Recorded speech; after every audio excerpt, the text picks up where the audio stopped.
চাকরি প্রত্যাশী আমার ভাই ও বোনেরা, আশা করি সকলে ভালো আছেন, আমিও ভালো আছি। একটা দুইটা পদ না, 1152টি মানে 1152টি শূন্য পদে বাংলাদেশ জুডিশিয়াল সার্ভিস কমিশন, যেটা সচিবালয়, তার অধীনে যে জেলা দায়রা জজ আদালত রয়েছে, ট্রাইব্যুনাল রয়েছে, সেখানে অষ্টম শ্রেণী পাস, মাধ্যমিক পাস, উচ্চ মাধ্যমিক পাশে বিশাল বড় একটা নিয়োগ বিজ্ঞপ্তি তারা প্রকাশ করেছে। এটা কিন্তু সচিবালয়ের চাকরি। আশা করি বিষয়বস্তুটা বুঝতে পারছেন।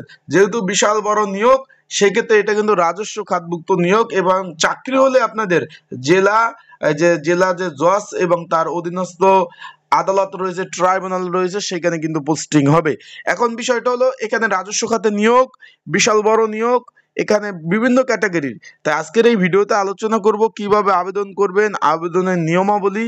আর একটা বিষয় হলো, এইখানে কি একাধিক পদে কি আপনারা আবেদন করতে পারবেন কিনা, পরীক্ষাটা এমসিকিউ হবে না লিখিত হবে, কোথায় পরীক্ষা হবে, বিস্তারিত বিষয় আজকে ইনশাল্লাহ আমার ভিডিওর মাধ্যমে আপনারা জানতে পারবেন। তাহলে ভিডিওটা শুরু থেকে শেষ পর্যন্ত দেখার অনুরোধ রইল। চলুন ভিডিওটা শুরু করে দেই।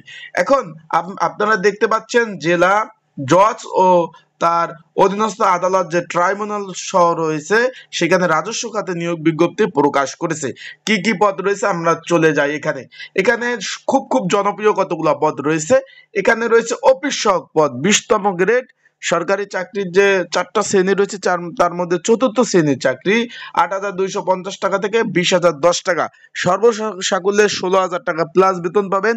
সামনে পে স্কেল দিলে প্রায় 20,000 টাকার অধিক বেতন পাবেন প্রথম অবস্থায়। এখানে 401টি শূন্যপদ রয়েছে। অষ্টম শ্রেণী পাশে আবেদন করতে পারবেন। যারা মাত্র অষ্টম শ্রেণী পাশ রয়েছেন তারাই আবেদন করতে পারবেন। বিষয়বস্তুটা ক্লিয়ার রয়েছেন, মানে সর্বনিম্ন অষ্টম শ্রেণী পাস, তারপর উপরে আপনি যতটুকু পড়াশোনা করছেন কোনো প্রবলেম নাই, আপনারা কিন্তু আবেদনগুলা সুন্দরভাবে করতে পারবেন। তারপর আমরা চলে যাই যে জারি কারক পদ। তার আগে বলে দিই, আপনার যারা আমার ইউটিউব চ্যানেলে নতুন, তারা অবশ্যই আমার ইউটিউব চ্যানেলটা সাবস্ক্রাইব করে রাখবেন। ফেসবুক পেজ থেকে ভিডিও দেখলে ফলো করবেন, লাইক কমেন্ট শেয়ার করে অন্যকে দেখার সুযোগ করে দিবেন। তারপর জারি কারক পদ রয়েছে 19তম গ্রেড 8,550 টাকা থেকে 20,570 টাকা, প্রথম অবস্থায় 17,000 টাকা বেতন পাবেন। সর্বসাকুল্য বাড়ি ভাড়া সবকিছু মিলে পে স্কেল পেলে 22 থেকে 23,000 টাকা বেতন আসবে। এখানে পদ রয়েছে 157টি। কোন স্বীকৃত বোর্ড হইতে মাধ্যমিক পাস হলে আবেদন করতে পারবেন। কোন স্বীকৃত বোর্ড হইতে আপনারা মাধ্যমিক পাস, এটা কিন্তু আবার অষ্টম শ্রেণী পাস না, আবারও বলতেছি, এটা কিন্তু ভাই আবার অষ্টম শ্রেণী পাশে আবেদন না। জারিকারক পদের কাজ কি, এই বিষয়, অফিস সহায়ক পদের কাজ কি, এই বিষয়ে আমি সুন্দরভাবে ইনশাল্লাহ ভিডিও আপলোড দিব। তাই চোখ রাখবেন আমার ইউটিউব চ্যানেলে, ফেসবুক পেজে। ইনশাল্লাহ প্রত্যেকটা বিষয় নিয়ে আমরা আলোচনা করব। বিস্তারিত সকল বিষয় আপনারা কিন্তু জানতে পারবেন। এখন বিষয় হলো, এইখানে কিন্তু 157 পদ মাধ্যমিক পাশে আপনারা আবেদন করতে পারবেন। তাই আবেদন যারা করতে চান, অনেকে বলছেন যে ভাই আবেদন করব, অনেকে আমাকে অলরেডি মেসেজ দিয়েছেন, নক দিয়েছেন যে ভাই আমার আবেদনটা একটু করে দেন। যারা আবেদন করতে চান ঘরে বসে নির্ঝামেলায় ত্রুটি মুক্ত যারা আবেদন করতে চান, স্ক্রিনের উপর যে হোয়াটসঅ্যাপ নাম্বার রয়েছে, ডিসক্রিপশন বক্সের নাম্বার রয়েছে, আমার পিন্ড কমেন্টের নাম্বার রয়েছে, এই নাম্বারে আমার সাথে যোগাযোগ করবেন। 25 নভেম্বর 2025 তারিখ থেকে 25 নভেম্বর, আজকে তারিখটা হলো 21 তারিখ, আর 3 দিন পরেই আবেদন শুরু হয়ে যাবে। তাই যারা আবেদন করতে চাচ্ছেন, 25 নভেম্বর 2025 তারিখ থেকে আবেদন চলবে, যেটা চলবে 9 ডিসেম্বর পর্যন্ত। মানে বেশি একটা কিন্তু আপনারা সময় পাবেন না, যেহেতু এটা নিয়োগটা খুব তাড়াতাড়ি দিয়ে দেবে।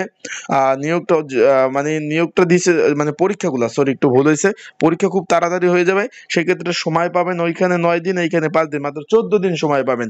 তাই যারা আবেদন করতে চাচ্ছেন, তারা অবশ্যই আমার হোয়াটসঅ্যাপ নাম্বারে যোগাযোগ করবেন। আর এই পদের প্রিপারেশন, প্রস্তুতিমূলক সাজেশন নিয়ে পড়তে হবে ভাই, প্রচুর অ্যাপ্লাই পড়বে। এখানে বিশাল বড় নিয়োগ, প্রচুর অ্যাপ্লাই পড়বে। পড়াশোনা এবং প্রিপারেশনের জন্য সাজেশন রয়েছে। যদি আপনাদের প্রয়োজন হয়, আমার এই নাম্বারে, হোয়াটসঅ্যাপ নাম্বারে মেসেজ করবেন, যোগাযোগ করে সাজেশন নিয়ে কিন্তু আপনারা পড়তে পারবেন। এখন চলুন ভিডিওটা কন্টিনিউ করি। তারপর রয়েছে গাড়ি চালক, 22টি শূন্যপদ, অষ্টম শ্রেণী পাশে আবেদন। ড্রাইভিং, মানে গাড়ি চালানো যে আপনার দক্ষতা, সেটা তো থাকতেই হবে। বিষয়টা আশা করি বুঝতে পারছেন, এবং বৈধ লাইসেন্স থাকতে হবে। তারপর উপরে চলে যাই, অফিস সহকারী কাম কম্পিউটার মুদ্রাক্ষিক, এটা 16তম গ্রেডের চাকরি, 9,300 টাকা থেকে 22,490 টাকা। এখানে 253টি শূন্যপদ রয়েছে।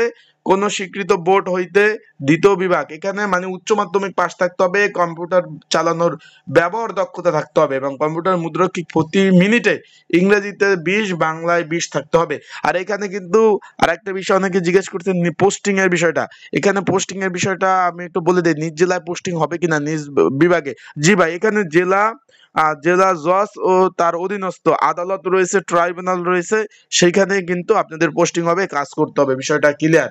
তারপর উপরে রয়েছে বেঞ্চ সহকারী, 35টি পদ রয়েছে, আর নিচেরটা ছিল জারিকারক। আশা করি 35 এখানে আপনার 16তম গ্রেড কোন স্বীকৃত বোর্ড হইতে ন্যূনতম উচ্চ মাধ্যমিক পাশ হলে আপনারা কিন্তু আবেদন করতে পারবেন।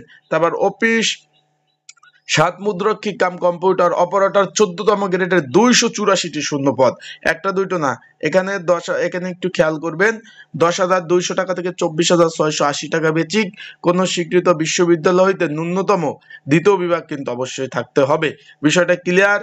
এখানে 7 এর সর্বনিম্ন এখানে একটা বিষয় আমি বলে দেই, এখানে 7 লিপিকার যে কম্পিউটার টেস্টটা হবে সেখানে ইংরেজি 70, বাংলায় 45 গতি থাকতে হবে এবং কম্পিউটারের চালানোর গতি 30/30, 30/25 কিন্তু গতি থাকতে হবে। আশা করি বিষয়টা বুঝতে পারছেন ভাই। আমার একটু ঠান্ডা লাগছে তো, তার জন্য কথাটা বেজে গেছে, তার জন্য আমি দুঃখ প্রকাশ করতেছি। এখন বিষয়টা হলো আপনারা তো জিজ্ঞেস করবেন যে ভাই আমি আমার তো পছন্দের পদ হইলো অফিস সহক, তারপর জারিকারক আর হইলো জ্ঞান কম্পিউটার অপারেটর, 3টা পদে আমি আবেদন করতে চাই, আবেদন করতে পারবো? জি ভাই, আবেদন করতে পারবেন। এখানে কিন্তু আপনারা বলছে যে সকল বা একাধিক পদে একই তারিখ পরীক্ষা অনুষ্ঠিত হওয়ার সম্ভাবনা আছে, তাই আবেদনকারী একাধিক পদে আবেদন না করার জন্য মানে পরামর্শ দেওয়া হলো, বিষয়টা ক্লিয়ার। আশা করি তারা বলছে যে সব পদের পরীক্ষায় একই দিন হতে পারে, তার কারণে একাধিক পদে আবেদন না করার জন্যই বলছে, কারণ পরবর্তীতে একাধিক পদে আবেদন করলে আপনি তো আর সব পরীক্ষা দিতে পারবেন না একটা পদের। আর এখানে আবেদন মেয়াদ হলো আপনি তো জানতেই পেরেছেন 9 ডিসেম্বর। আর এখানে 18 থেকে 32 বছর বয়স যারা আছেন তারা আবেদন করতে পারবেন। এখানে আবেদনের নিয়মাবলী সকল বিষয় কিন্তু তারা দিয়ে দিয়েছে, আবেদন সম্পূর্ণভাবে অনলাইনে কিন্তু আবেদন করতে হবে। এখানে সকল নিয়মাবলী সকল বিষয় কিন্তু এখানে তারা বলে দিয়েছে কিভাবে আবেদন করতে পারবেন। 9 ডিসেম্বর 2025 তারিখ মঙ্গলবার বিকাল 5টা পর্যন্ত আবেদন চলবে, তাই যারা আবেদন করতে চান আমার হোয়াটসঅ্যাপ নাম্বারে কিন্তু আপনারা যোগাযোগ করতে পারবেন। এখানে দিক নির্দেশনা তারা টেলিটকে কিভাবে ফি পেমেন্ট করতে হবে, কিভাবে কি করতে হবে, সকল বিষয় কিন্তু তারা এখানে বলে দিয়েছে। তো সকলে ভালো থাকবেন, সুস্থ থাকবেন, চোখ রাখবেন আমার ইউটিউব চ্যানেল, ফেসবুক পেজে আপডেট তথ্যবলী বিষয়বলী আপনারা কিন্তু জানার জন্য। আশা করি বিষয়টা বুঝতে পারছেন। আর এখানে আবেদন যারা করবেন এটা সরকারি চাকরি, আবারও বলতে এটা সরকারি চাকরি।